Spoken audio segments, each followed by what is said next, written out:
iPhone 17 Pro 12GB 256GB variant.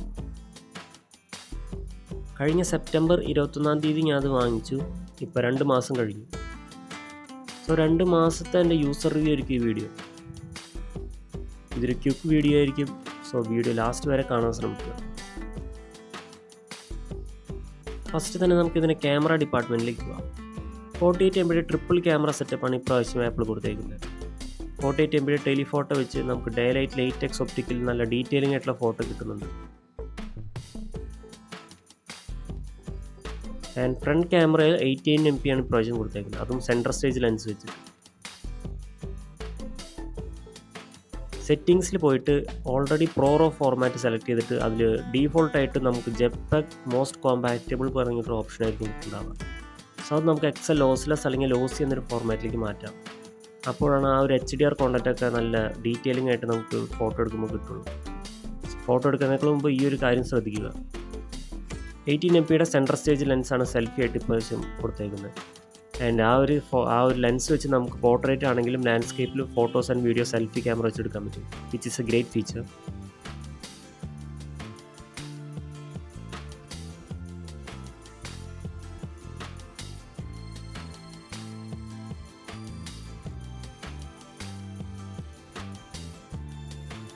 പോർട്രേറ്റിലേക്ക് പോകുമ്പോൾ 1x, 2x and 4x 3 zoom ഓപ്ഷനാണ് company പ്രാവശ്യം കൊടുത്തേക്കുന്നത്. And both daylight and indoor photos are too good. അത്യാവശ്യം നല്ല detailing ഒക്കെ 4x സൂമിൽ നമുക്ക് കിട്ടുന്നുണ്ട്. നൈറ്റിലേക്ക് പോകുമ്പോൾ നമ്മൾ സെൻസർ ഷിഫ്റ്റ് ചെയ്യില്ലേ, സോ ചെറിയൊരു കളർ ടോൺ വേരിയേഷൻ വരുന്നുണ്ട്.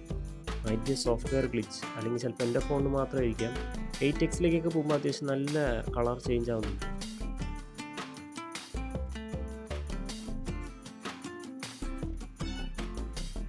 പോർട്രേറ്റ് 4x ഒക്കെ അത്യാവശ്യം നല്ല ഡീറ്റെയിലിംഗ് ഫോട്ടോസാണ് ഫോൺ തരുന്നത്. നാച്ചുറൽ ലൈറ്റിൽ ഫോട്ടോ എടുക്കാൻ അടിപൊളിയാണ് എന്തായാലും.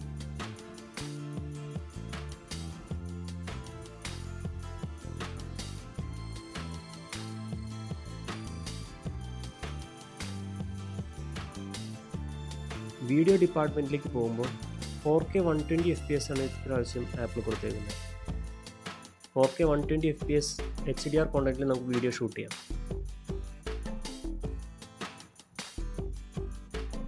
പക്ഷേ 4K 120 FPS നമ്മൾ ഇട്ട് വീഡിയോ ഷൂട്ട് ചെയ്യണമെങ്കിൽ നിങ്ങൾക്കൊരു എക്സ്റ്റേണൽ ഡിവൈസ് വേണമെന്ന് ഫോൺ തന്നെ പറയും. വീഡിയോ ക്യാപ്പബിലിറ്റീസിനെ പറ്റി ഞാൻ അധികം വിവരിക്കുന്നില്ല, കാരണം ഈ ലോകത്ത് ഇപ്പോൾ ഫോൺ ക്യാമറയിൽ വീഡിയോ എടുക്കാൻ ആപ്പിൾ കഴിഞ്ഞിട്ടേ ഉള്ളൂ ഇപ്പോൾ വേറെ ഒരു ഫോൺ.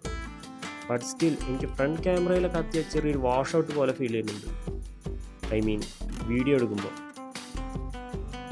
പ്രോറസിൽ വീഡിയോ എടുക്കുമ്പോൾ എന്തായാലും എക്സ്റ്റേണൽ ഡിവൈസ് വേണമെന്ന് കമ്പനി തന്നെ ആപ്പിൾ തന്നെ പറയുന്നുണ്ട്.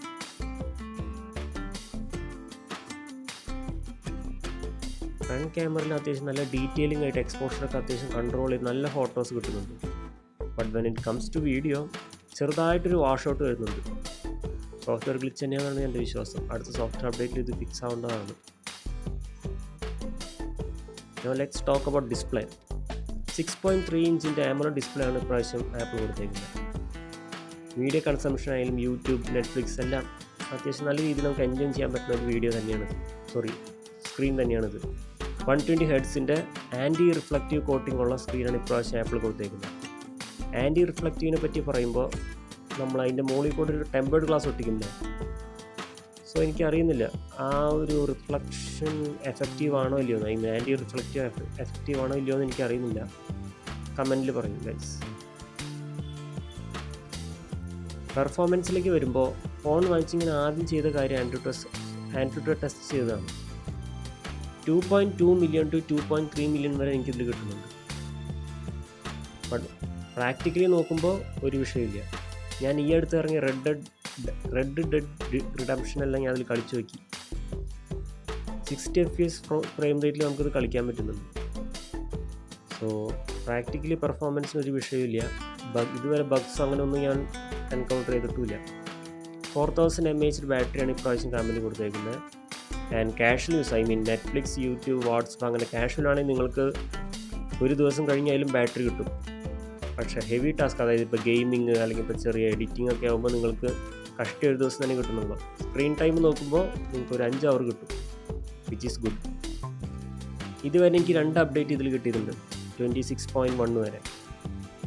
iOS 26 പറ്റി പറയുമ്പോൾ നിങ്ങൾക്കറിയാമല്ലോ, ഈ ഒരു എന്താ പറയുക, ഓളിയോഫോബിക് ഗ്ലാസ് ഡിസൈനാണ് ഇപ്രാവശ്യം വന്നേക്കുന്നത്. എവിടെ നോക്കിയാലും ഗ്ലാസ് മയം അല്ലെങ്കിൽ വെള്ളം മയം. നോട്ടിഫിക്കേഷൻ ഡ്രോയർ വലിക്കുകയാണെങ്കിലും അല്ലെങ്കിൽ എവിടെ പോയാണെങ്കിലും ഈ ഒരു മാഗ്നിഫിക്കേഷൻ സൂമാണ് നമുക്കിതിൽ കിട്ടുന്നത്. ചെറുതായിട്ട് കസ്റ്റമൈസേഷനും പിന്നെ നല്ല കൂൾ വാൾപേപ്പറൊക്കെ ഇപ്രാവശ്യം ആപ്പിൾ കൊടുത്തിട്ടുണ്ട്. ഈ സ്പേഷ്യൽ 3D വാൾപേപ്പറൊക്കെ എനിക്ക് അത്യാവശ്യം നല്ലതായിട്ട് ഇഷ്ടപ്പെട്ടു. അവർ തന്നെ ഫോണിൽ തന്നെ നമുക്ക് ചൂസ് ചെയ്ത് തരും. It's actually good. ലോക്ക് സ്ക്രീനൊക്കെ കസ്റ്റമൈസ് ചെയ്യാൻ തുടങ്ങിയപ്പോൾ ആപ്പിൾ ചെറുതായിട്ട് ആൻഡ്രോയിഡിലേക്ക് ഷിഫ്റ്റ് ചെയ്യണോ എന്നൊരു ഡൗട്ടുണ്ട്. But still it actually feels good. ഈ വീഡിയോ ഇഷ്ടപ്പെട്ടെങ്കിൽ please like, share and subscribe guys, and thank you for watching.